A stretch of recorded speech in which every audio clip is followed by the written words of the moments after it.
பிப்ரவரி மாதம் 28ஆம் தேதி தவக்காலம் முதல் வாரம் சனிக்கிழமை. நற்செய்தி வாசகம்.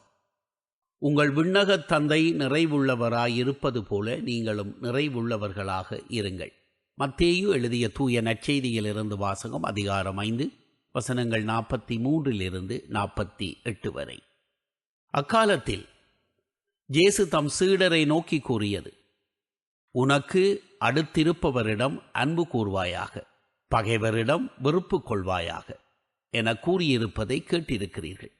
ஆனால் நான் உங்களுக்கு சொல்லுகிறேன், உங்கள் பகைவரிடமும் அன்பு கூறுங்கள், உங்களை துன்புறுத்துவோருக்காக இறைவனிடம் வேண்டுங்கள். இப்படி செய்வதால் நீங்கள் உங்கள் விண்ணகத் தந்தையின் மக்கள் ஆவீர்கள். ஏனெனில் அவர் நல்லோர் மேலும் தீயோர் மேலும் தம் கதிரவனை உதித்தெழச் செய்கிறார். நேர்மையுள்ளோர் மேலும் நேர்மையற்றோர் மேலும் மழை பெய்யச் செய்கிறார். உங்களிடத்தில் அன்பு செலுத்துவோரிடமே நீங்கள் அன்பு செலுத்துவீர்களானால் உங்களுக்கு என்ன கைமாறு கிடைக்கும்? வரி தண்டுவோரும் இவ்வாறு செய்வதில்லையா?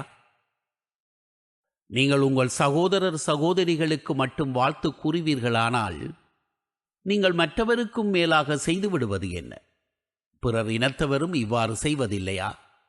ஆதலால் உங்கள் விண்ணகத் தந்தை நிறைவுள்ளவராயிருப்பது போல நீங்களும் நிறைவுள்ளவர்களாக இருங்கள். ஆண்டவரின் அருள்வாக்கு. கிறிஸ்துவே உமக்கு புகழ்.